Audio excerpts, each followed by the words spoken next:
Hello everyone, a grand welcome to our channel that is EduVentures Learning. I hope you guys are preparing very well for your board exams. Here in this channel, we discuss about all the chapters, all the things that are related to science chapters, and we hope that you guys are paying attention and liking our videos very much.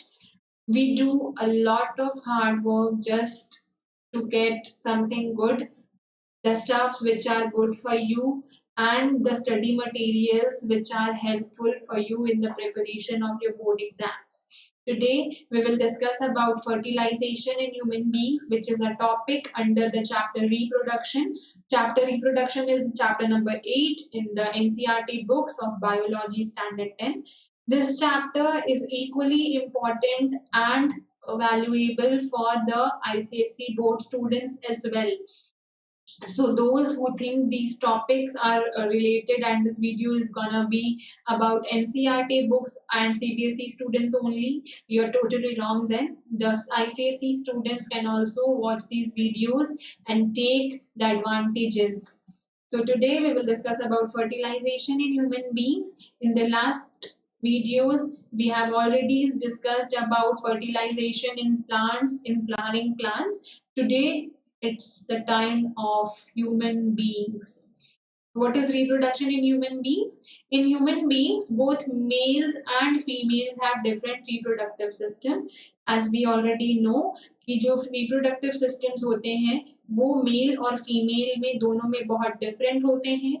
Mails में होते हैं testis, जिसको हम लोग testicles भी बोलते हैं, testicles भी बोलते हैं, while the females have a pair of ovaries. Boys के पास होते हैं टेस्टिस, मेल्स के पास होते हैं टेस्टिस, फीमेल्स के पास होती हैं ओवरीज, 2 ओवरीज होती हैं.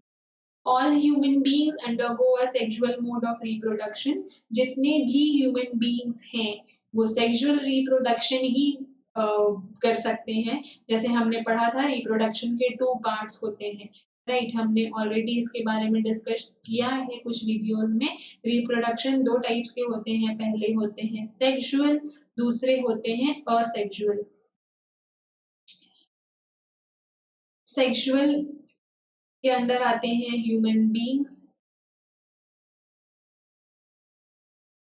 असेक्सुअल के कुछ मोड्स होते हैं, इसमें आते हैं कुछ प्लांट्स. ठीक है, इसमें बहुत सारे टाइप्स होते हैं जैसे बडिंग वगैरह. बडिंग होती है, देन आपके स्पॉन्ज होते हैं, देन आपके बहुत सारे प्रोसेस हैं. 6 प्रोसेसेस हमने पढ़े हैं उस वीडियो में. If you want that video, मैं डिस्क्रिप्शन में उसका लिंक इन्वॉल्व कर दूंगी. You can go through that video and learn the all the things that happen in a sexual mode as well. Here in this video we are discussing about sexual things. तो sexual reproduction ही prefer करते हैं human beings. In this process 2 parents are involved, one mother and one father involved होते हैं in producing a new individual. New baby का birth के लिए वो लड़का हो चाहे लड़की हो, new baby का कोई भी sex हो, लेकिन उसके लिए एक mother और एक father का involvement is very much important. Offsprings are produced by the fusion of gametes. Fusion of gametes. Gametes कौन से? Male gamete plus female gamete. इन दोनों के fusion से ही new baby का born होता है. Hence, the newly formed individual will be different from parents. और इसीलिए क्योंकि इसमें 2 डिफरेंट तरह के गैमेट्स इन्वॉल्व हैं, तो पेरेंट्स से कुछ डिफरेंस होगा बेबी का, लेकिन होगा वो ह्यूमन बीइंग ही. Both genetically and physically. हो सकता है कि आपके पास आपके because you are a newborn baby to your parents, तो हो सकता है ऐसी कुछ चीजें हो जो आपके पेरेंट्स से मिलती जुलती हो. सपोज आपके बाल आपके पापा के जैसा है तो आपका फेस कट आपकी मम्मी की तरह है. हो सकता है आपके लिप्स आपके पापा के जैसा है तो आपकी ईयर्स आपकी मम्मी की जैसे हैं. तो ये फिजिकल अपीयरेंसेस है. नाउ कमिंग जेनेटिकली, तो जेनेटिकली भी बहुत सारी चीजें हो सकती हैं. फॉर एग्जाम्पल आपका हाइट आपकी मम्मी पे जा सकता है या आपके पापा पे जा सकता है. आपका नेचर, आपका बिहेवियर, आपका थिंकिंग एबिलिटी, आपका बहुत सारी ऐसी चीजें हैं जो हम लोग अपने पेरेंट्स से इनहेरिट करते हैं, अपने पेरेंट्स से लेते हैं. इनहेरिटिंग और हेरिडिटी, ये भी हम लोग पढ़ेंगे in the next chapter, that is heredity and evolution. But here we will be discussing about the genetic and physical things which we get from our parents.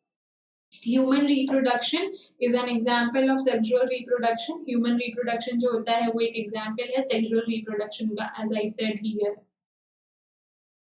The reproductive system in males and females are totally different from each other in respect of function, shape and size. जो female का reproductive system होता है और जो mail का reproductive system होता है वो दोनों एक दूसरे से बहुत ज़्यादा डिफरेंट होते हैं, फंक्शन में भी, शेप में भी और साइज में भी. Male reproductive system. The male gametes sperms are produced within the male reproductive system. Sperms are small unicellular structures with a head, middle piece and a tail. तो मेल गैमेट्स जो होते हैं जिसको हम लोग स्पर्म्स बोलते हैं वो प्रोड्यूस होता है मेल रिप्रोडक्टिव सिस्टम में. ये जो स्पर्म्स होते हैं वो यूनिसेल्युलर स्ट्रक्चर होते हैं. इनका जो स्ट्रक्चर होता है वो कुछ इस तरह का होता है.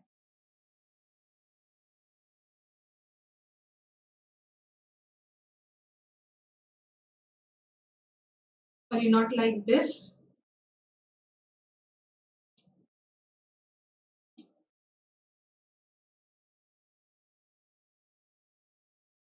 कुछ ऐसा स्ट्रक्चर होता है स्पर्म्स का. ये इनकी आईज होती है. इसको हम लोग बोलते हैं हेड. ये है हमारा मिडिल बॉडी और ये होता है हमारा टेल. नॉट हमारा स्पर्म्स का टेल. तो ये होता है हमारा स्पर्म का स्ट्रक्चर जो कि यूनिसेल्युलर होता है. This is a picture which is showing testis over here. This is testis. इसको हम लोग बोलते हैं testis और testicles as well. This is penis. This pipe which you are seeing here, इसको हम लोग बोलते हैं urethra. Here is the opening जहाँ से हमारे sperms और हमारे यूरिन बॉडी के बाहर आते हैं और इसके different functions के हम लोग बारे में पढ़ेंगे. Coming to the testicles or testis, a pair of oval-shaped organs masked in a pouch called the scrotum. ये एक ऐसे लेयर में होता है स्किन के लेयर में जिसको हम लोग स्क्रोटम बोलते हैं. दो ओवल शेप्ड थिंग्स होते हैं like it's kind of a ball which hang over and masked in a pouch called scrotum. They are responsible for the production of sperms. Testis में ही स्पर्म्स का प्रोडक्शन होता है. यहीं पे टेस्टोस्टेरोन भी बनते हैं जो कि हार्मोन है और स्पर्म्स भी बनते हैं. Production of sperms and the male testosterone. A hormone called testosterone. Coming to scrotum, it is a sac-like organ that hangs below the penis. This pink wall that if you can see here in the picture, this pink part is called scrotum, जो कि बहुत ज़्यादा thick होता है और हमारे जितने भी टेस्टिस हैं एक ही टेस्टिस हैं तो उसको कवर अप करके रखता है. इसका स्किन बहुत मोटा होता है क्योंकि इसके वजह से जो आउटर टेम्परेचर है हमारे बॉडी से वो उसके कंपैरेटिवली हमारे ओवरीज जो हैं टेस्टिस जो हैं वो ठंडे रहें. टेम्परेचर कम रहे क्योंकि वहाँ पे स्पर्म्स का प्रोडक्शन होना है. अगर वहाँ पे टेम्परेचर ज्यादा होगा तो स्पर्म का प्रोडक्शन नहीं हो पाएगा. Next is vas deferens. The sperms produced in testis are stored in a tube called epididymis. जो स्पर्म्स प्रोड्यूस होते हैं टेस्टिस में वो स्टोर किए जाते हैं एपिडाइडमिस में. वहाँ पे जो ये स्पर्म्स हैं वो मैच्योर होते हैं और उसके बाद यूरेथ्रा के थ्रू मस्कुलर ट्यूब्स में आ जाते हैं जिसको हम लोग बोलते हैं vas deferens. Number 4 is accessory glands. This includes 3 glands. Accessory glands में 3 glands आते हैं, namely seminal vesicles, prostate gland and Cowper's gland. ये 3 glands हैं जो कि accessory glands के अंदर आते हैं. The secretion from the 3 glands mix to form a fluid called semen.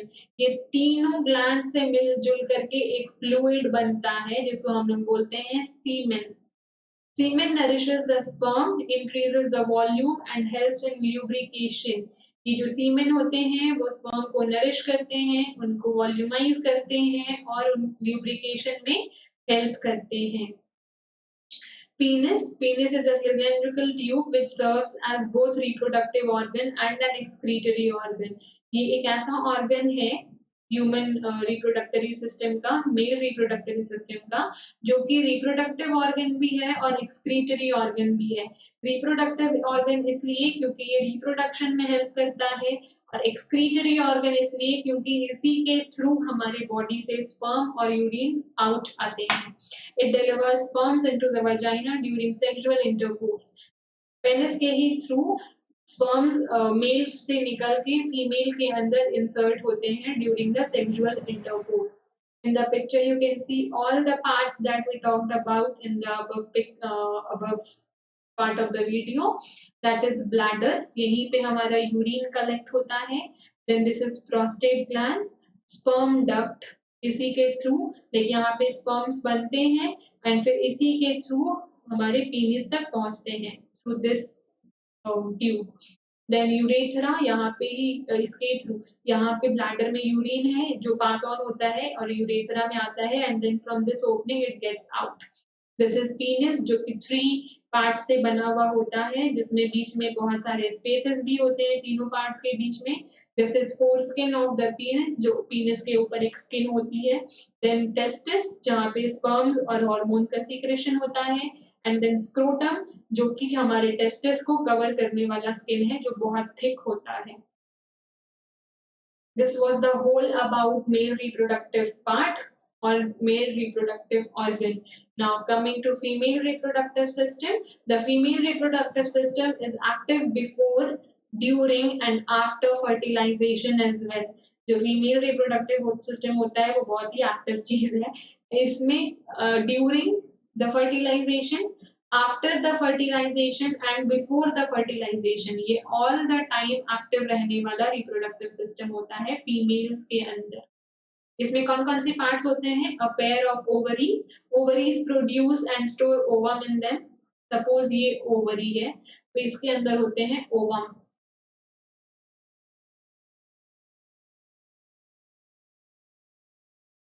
Ovary के अंदर होते हैं ओवम, ओवम के अंदर होते हैं फीमेल गैमेट्स और एग्स।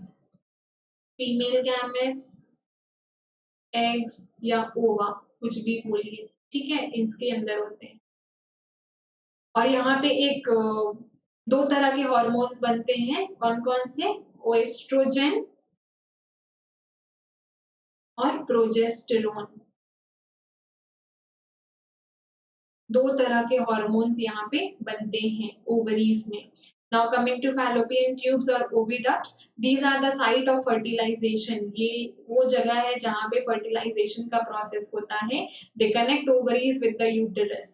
ये जो पाइप होता है, fallopian tubes जो होते हैं वो दोनों ovaries को uterus के साथ connect करके रखते हैं। The next is uterus. Uterus is a site of development of the embryo. Uterus वो place है जहाँ पे embryo का development होता है। तो इसके बारे में हम लोग थोड़ा पढ़ते हैं। पहले तो हमारा मेल गैमेट और फीमेल गैमेट का फ्यूजन हुआ। फ्यूजन के बाद वो बना जाइगोट। जाइगोट के बाद वो बना एम्ब्रायो। एम्ब्रायो के बाद, एम्ब्रायो भी तो फर्टिलाइज होगा ना। 3 मंथ्स का जब बेबी होता है, as you know the whole pregnancy period of a women it is of 9 months. तो जो एम्ब्रायो है वो 3 मंथ्स तक रहता है। इसके बाद ये बन जाता है fetal. After 3 months of pregnancy, we call it fetal. Coming next to vagina, it is a part which connects the cervix to the external female body part. It is the root for penis during coitus as well as a coitus during delivery. So it is vagina ऐसा part है जो हमारे body के बाहर नजर आता है। In the mail और रिप्रोडक्टिव सिस्टम, पूरा का पूरा मेल रिप्रोडक्टिव सिस्टम आपको बॉडी के बाहर ही दिखता है, लेकिन फीमेल्स में सिर्फ वजाइना ही एक ऐसा पार्ट है जो हमें बाहर दिखता है। बाकी जितनी भी सिस्टम है वो सब अंदर होती है, लोअर एब्डोमिनल में होती है। It is the route for the penis during coitus as well as a foetus during delivery. ये एक ऐसा पार्ट है जो कोइटस और फोइटस दोनों के लिए वर्क करता है। कोइटस का मतलब होता है before the process of fertilization भी वजाइना का रोल होता है क्योंकि वही पार्ट है जो स्पर्म्स को रिसीव करता है, और फोइटस के लिए भी क्योंकि वही एक पार्ट है जहां से बेबी आउट होता है। इजैक्यूलेट करता है फ्रॉम मदर्स वोम। तो ये कोइटस और फोइटस पार्ट दोनों के लिए बहुत ज़्यादा इम्पोर्टेंट है vagina. So this is the all about the male reproductive system and the female reproductive system. In this video we discussed about कि sperms का production कैसे होता है and then वो female body में insert कैसे करता है, then female body कैसे उसे receive करती है और कैसे newborn baby का development mother's womb में होता है। I hope all your doubts will get cleared after watching this video. This video was all related to the reproductive system, to the fertilization process of the human beings. If you guys want more detailed videos on this, you can comment me down and share your doubts over there. I will try to solve them out. Thank you for watching.